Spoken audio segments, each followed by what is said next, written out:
Levels Ready Entertainment. Is your levels ready?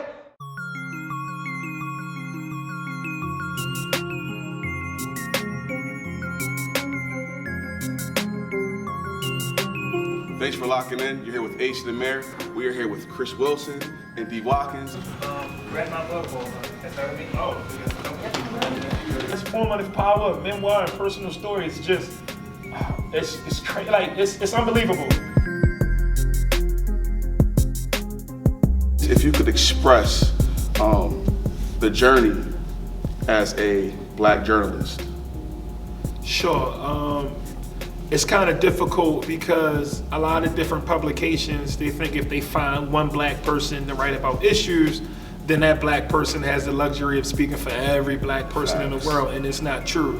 A lot of op-eds I read, a lot of articles I read, a lot of perspectives I read from a lot of black journalists are good, but they don't relate to me. They don't speak to a person like me. I saw this one guy who wrote for the Washington Post. He said, he got on television and said, every black person in America is living in a constant state of fear all of the time, every day. And I'm like, nah, dog, I be chilling. Like I walk up and down my block, like I'm not in a constant state. I just ate salmon and like with a cilantro drizzle, dog. Like right. You in a constant state of fear, so you should kind of talk about yourself and not trying to talk for everybody else. So that's the difficult part about it, trying to find that lane and being able to be a person to elevate voices, and elevate stories and show love to people and just show that being black is not monolithic. Like we're complex and brilliant and beautiful and goofy and crazy and out of control and in control and smart like every other group of people in the world. I now understand why my grandfather was disappointed in me.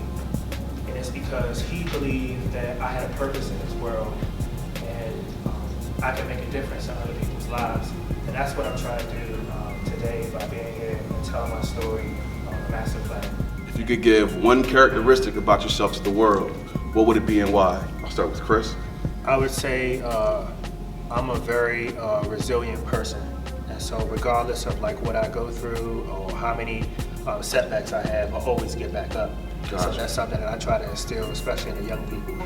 I had a question in regards to the school to prison pipeline. We're seeing that here in Frederick. So I just wanted to know, pick your brain, what are your thoughts in terms of that? Because when I see it like expulsion is the way, you know, it starts to happen, or truancy, it starts to happen. And just in terms of the number of days that students, African American students and Latino students will get suspended versus Caucasian students, it's completely different for the same thing and the same reason. And so I want to pick you guys' brains because y'all are working in schools. What are you seeing? Like, what are your thoughts in terms of that? The school to prison pipeline. So, as you know, like we both think it's, not to speak for Chris, but we both think it's horrible, and we both see it.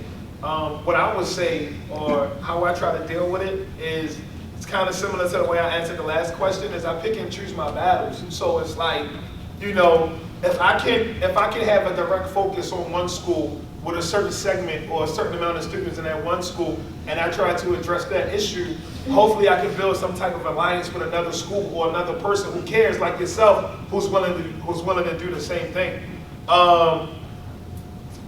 Where I grew up at, or how I grew up, there was no culture of education.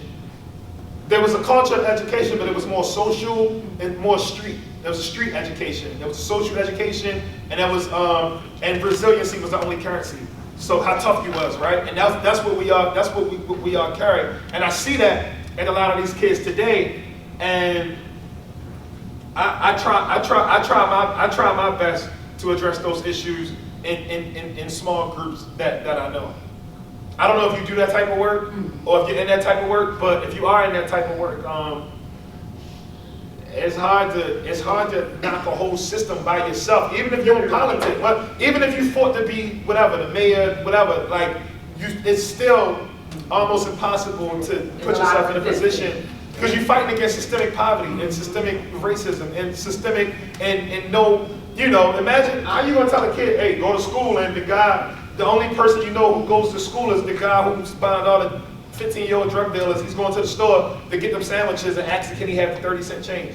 He's the only guy who went to school. You know what I'm saying? Like, it's kind of, so you're fighting against these multiple different monsters, but Don't try to fight the big monster. Try to beat the little ones up and build the culture of that.